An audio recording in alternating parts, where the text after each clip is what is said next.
Hi everyone, I have to show you this. This is crazy. This looks a little bit about that way bigger monstrosity that's happening in Sicily and Italy in Chemi, where the whole town, the whole mountain's coming down. But this is also very, very scary because first, a farm turned into a giant hole, and with giant, I really mean giant, like a crater, and that is continuing to grow while we speak, has swallowed crops, has advanced several feet and meters overnight, and it is continuing to widen when the ground is right now continuing to give way. And this happened after a lot of rain and after flooding. So I'm talking about Indonesia. A massive sinkhole is devouring farmland in Indonesia, and farmers are very, very afraid that more of this might collapse because this is a progressive ground collapse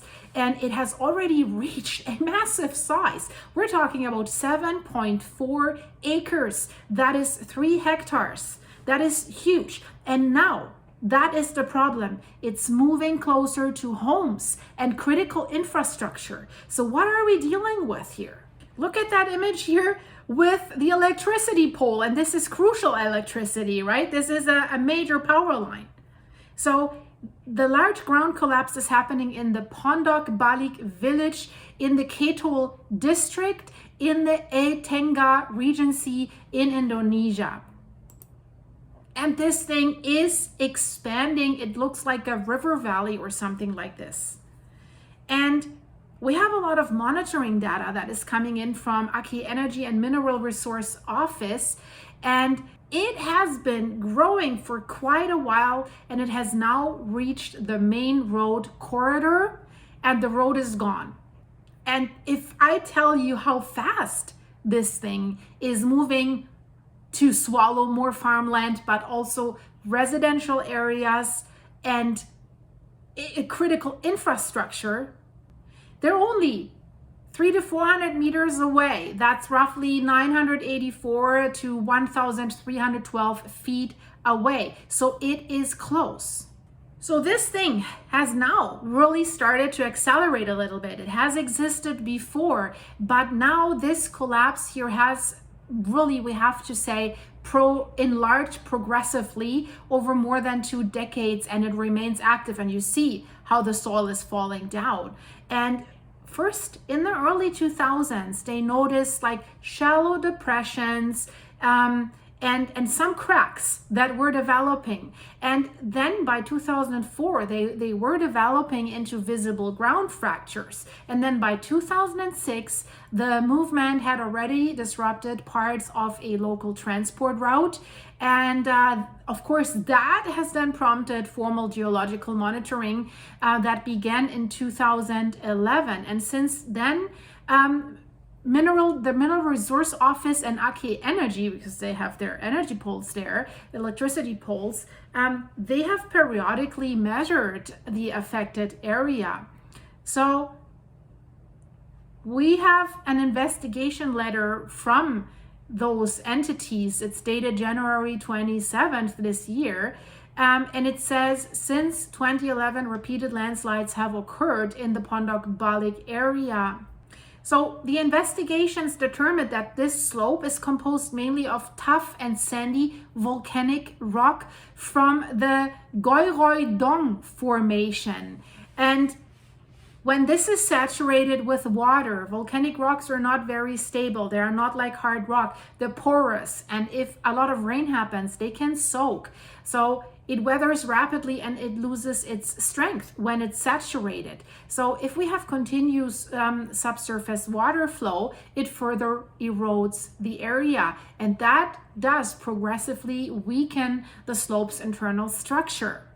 And they do have detected a lot of water saturated zones beneath the surface along the path of movement of this landslide and this gigantic crack. And also when we're looking at aerial images, it indicates that this whole mass, this crack, is moving mainly towards the southeast with additional displacement to the south. And the studies that they have conducted, they anticipate further expansion along these directions. So when will it ever stop? So we have a steep slope gradient that is happening there, and that of course leads to further destabilization.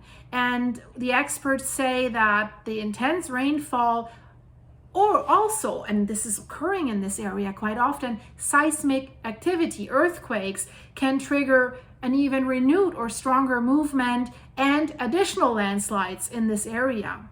And specifically, they have what you saw in the picture, extra high voltage overhead transmission power lines. They are along the expected movement path. So they have already tried and started to relocate some sections of that transmission corridor after that landslide has already reached tower foundations. So, but how far do you move them, right? That's the question. So they have emergency support structures there that they put up to reduce the risk of continuous power disruption should that landslide just bring the towers down. Interestingly enough, what they're trying to do right now, and I'm very interested whether this is going to work, because that might be something they might want to try in the Chemi in Italy and Sicily, although I don't think that they have a chance there with this rotational landslide. I'll put a video about that in the end screen, by the way. So this is interesting. Listen, guys, the Ministry of Public Works, they plan to stabilize the area by injecting grout into underground cavities. Like, they want to redirect river and surface water away from the unstable slope. So does that really work? I mean, you have a cavity, and around this cavity is like porous, soaked, glitchy, slippery stuff, and then you put ground into one hole. Then you have one denser area, but still I think the whole thing can come down, and then it comes down with that hardened grout. I don't think this is going to work. I mean, I agree they need to get rid of the surface water and prevent it from running into that area. They tried this in Brienz, for example. They thought about this in Blatten before the mountains came down, drilling tunnels to redirect the water so that the rocks wouldn't be that soaked and that water wouldn't act as a lubricant, but it wasn't feasible. So this is really interesting if that really works. So they want to seal nearby wet caves that feed subsurface flow, and they want to reinforce the soil along the road corridor. So they say that right now approximately 400 meters, that's 1,312 feet of the main road, is considered at risk, and a 5.2 kilometer, that's a 3-mile long alternative route, would be used if that section becomes impassable. So they told us that the affected area is a center of community plantations, particularly chili cultivation. So they don't want to lose that farmland, but further widening could damage farmland in addition to the infrastructure, of course. And you don't want to drive with your tractor over soil that can break away underneath you, because a tractor puts a lot of pressure. So you don't want to get close to areas that might already cracked, maybe you don't see it at the surface, right?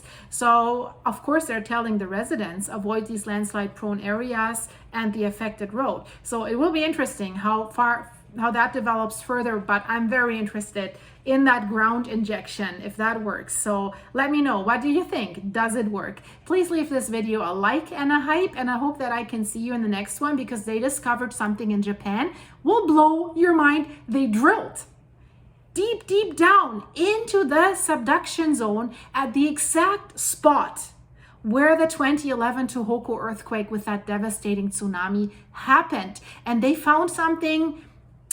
The drilling itself is in the Guinness Book of Records, guys. And they found something that changes the hazard map for Japan dramatically, unfortunately, and maybe for the rest of the subduction zones along the Pacific Ring of Fire, because they found something. So this tsunami was not a mistake. It was not a coincidence. It was bound to happen because there's something down there at this subduction zone. Check it out here, guys. You have to see it if you haven't yet. Thank you so much. Bye-bye.